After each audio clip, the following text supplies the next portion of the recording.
you all to another session of PRISA DNB online academic activities. Today I invite Dr. Ranjani to start with presentation on ventilator-associated pneumonia, pathophysiology, prevention and treatment. Over to professor and student. Thank you. Dr. Ranjani, Good please. evening. Good evening. Today's topic is ventilator-associated pneumonia, which is a VAP. VAP is a significant cause of morbidity and mortality in critically unwell patients. The key risk factor to VAP development is a cupped endotracheal tube or tracheostomy, both of which interfere with the normal anatomy and physiology of the respiratory tract. VAP occurs in patients who have been intubated or has undergone mechanical ventilated for more than 48 hours. Risk of VAP increases with prolonged medication. There are two types of VAP, with VAP and late onset VAP. Early VAP occurs within 90 of mechanical ventilation, which is caused by antibiotic sensitive community acquired bacteria such as Haemophilus and Streptococcus. Late onset VAP occurs greater than 96 hours after bacteria, mostly caused by the Pseudomonas aeruginosa. The mortality rate of VAP is around 24 to 76%.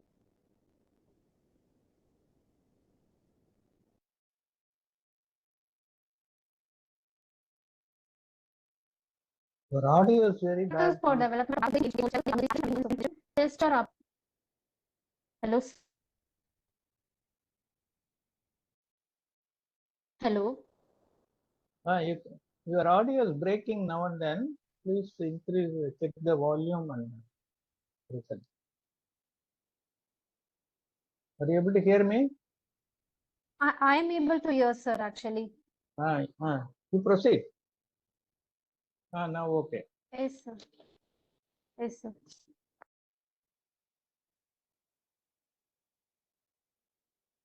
The other risk factors are previous antibiotic therapy, especially broad spectrum antibiotics, reintubation after unsuccessful extubation, and prolonged intubation, and ARDS, frequent ventilator circuit changes, polytrauma patient, prolonged paralysis, and pre-COVID conditions like malnutrition, renal failure, and anemia.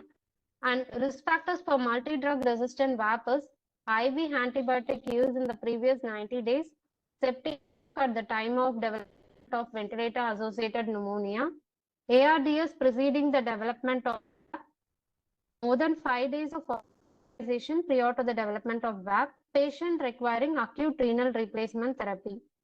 Clinical features for the diagnosis of VAP are fever, purulent respiratory, inflammatory markers, respiratory distress, worsening respiratory parameters like decreased tidal volume, increased minute ventilation, and hypoxia.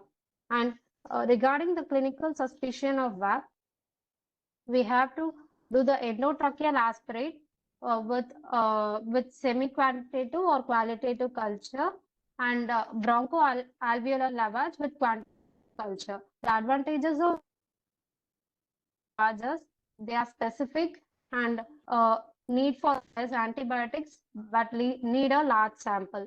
And the endotracheal aspirate, which is cheap and it is easily tolerable and easy to perform and is sensitive, but it lacks specificity. And depending on these suspicion, we have to start on empirical antibiotic therapy and consider stop antibiotic therapy if it is negative, and we have to proceed with definitive antibiotic therapy for 7 days. And the empirical antibiotic therapy is divided based on the early onset and late onset VAP. And the early onset VAP, the agent used, antibiotics most commonly used are amoxicillin clavulanic acid or third generation cephalosporin. And in late onset VAP, which is more than 5 days, or risk factors for multi-drug resistant bacteria, the drugs commonly cefpine or ceftazidime or peptaz or meropenem. There is a known MRSA colonization or MRSA prevalence in the unit. We can use amikazin 25 mg or ciprofloxacin 1200 mg. Or if the agent is active against MRSA, vancomycin or linezolid. And if there is a known colonization with carbapenem-resistant Enterobacteriaceae or Pseudomonas aeruginosa susceptible to the new beta-lactam agent, we can give ceftazidime amibactam or meropenem weberbactam or ceftaroline tazobactam antibiotic. These antibiotics has to be given and safely de-escalated once the microbial results are available and with cessation after 7 days based on clinical and biochemical markers.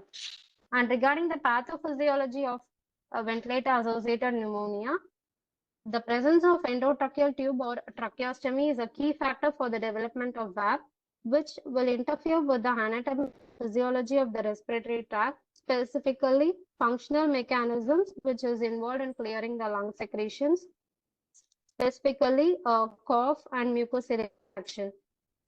In intubated patients will have reduced level of consciousness and which impairs the voluntary clearance of secretions which may pool in the oropharynx. Normal oral flora start to proliferate, which starts to pass along the tracheal tube and forms an antibiotic resistant biofilm, eventually reaches the lower airways. Eventually leads to macro aspiration and micro aspiration of the contaminated oropharyngeal secretions, which is rich in harmful pathogens. And in critically unwell patients, there is an impaired ability to mount an immune response to these pathogens and additional risk factors such as pulmonary edema, which leads to the development of pneumonia. And regarding the scoring system, the clinical pulmonary infection scoring system is used to guide the diagnosis of VAP.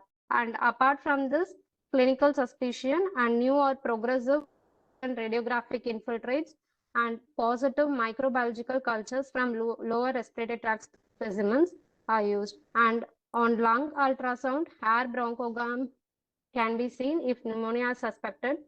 And biomarkers like CRP, procalcitonin, and STEM1, which is a soluble triggering receptor expressed on myeloid cells.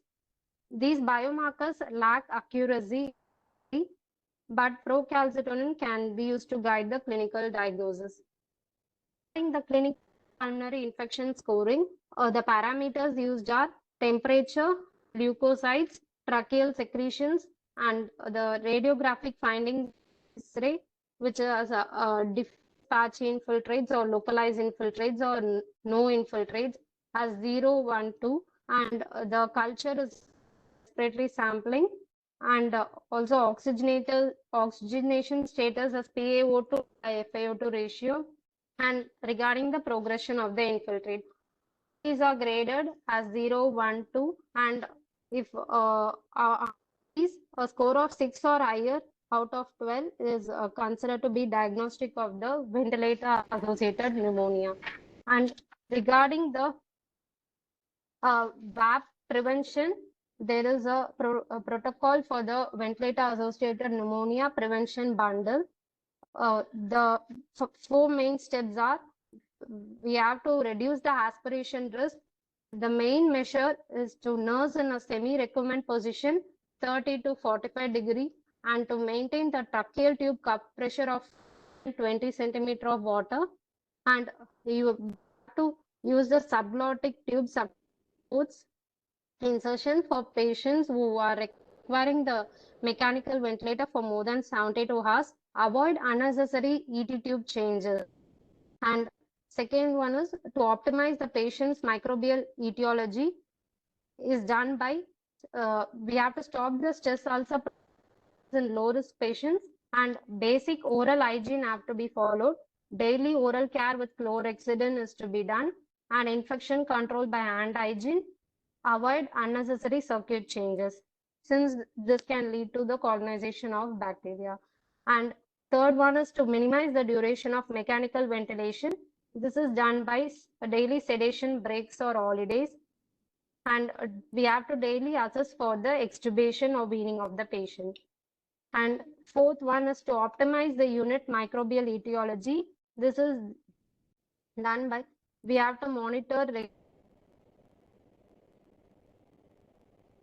local input from microbiology has to be collected regarding the antimicrobial selection and antimicrobial resistance patterns. Empirical treatment antibiotics are given against the Pseudomonas aeruginosa, staph, and gram-negative bacteria and antibiotics. They are administered in a timely fashion. Thank you, sir. Okay, very good. But only thing you have missed out is anything about the immunity of the patient. Innate immunity and immunity of the lung. Does it have any role in that?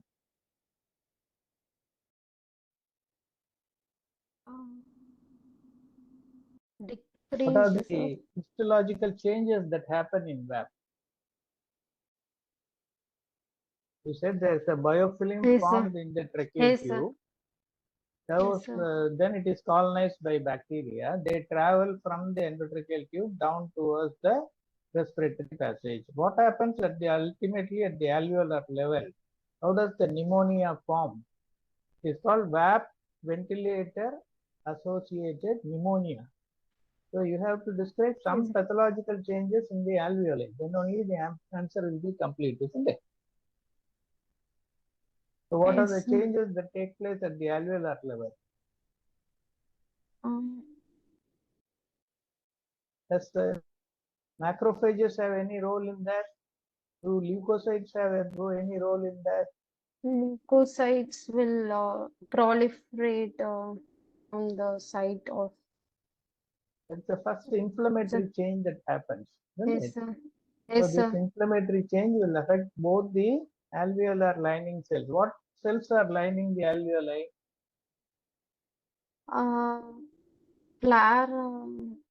Clara cells. Type 1 and type 2 pneumocytes, isn't it? Yes, What is the yes, role sir. of type 1 pneumocyte? What is the role of type 2 pneumocyte? Type 2 is for surfactant production. Type 1 is for Gas defense exchange. Okay. gas exchange. Yes, And sir. type 1 is formed from the conversion of type 2 to type 1. Whenever this type 1 cells, do they remain lifelong or keep shedding on and off? Shedding on and off, sir. Just like the intestinal lining cells, this type 1 cells also have a short life. So they keep shedding and new cells keep on forming till our life ends. So that change also affects that, and the endothelial, not only the alveolar epithelial lining is affected, the capillary endothelium subserving each alveoli is also affected because of the inflammatory process. So when there is an inflammation of the capillary endothelium, what changes will happen? What is the definition of consolidation, mnemonic consolidation? What happens exactly there?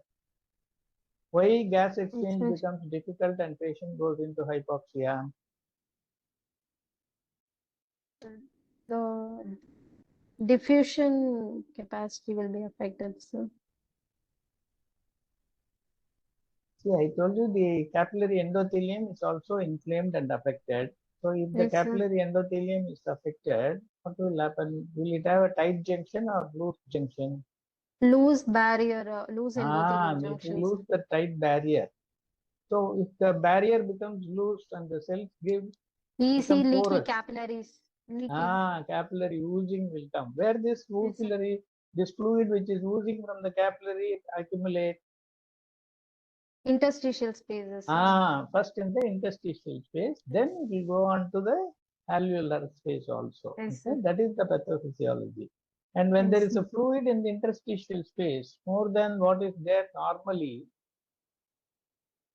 then patient will not be hypercarbic, but he will become hypoxic initially. Why?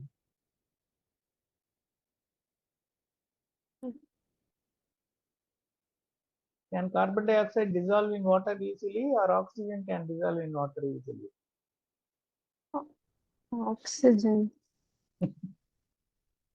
Carbon dioxide, you drink aerated drinks. How is it made? Your soda, your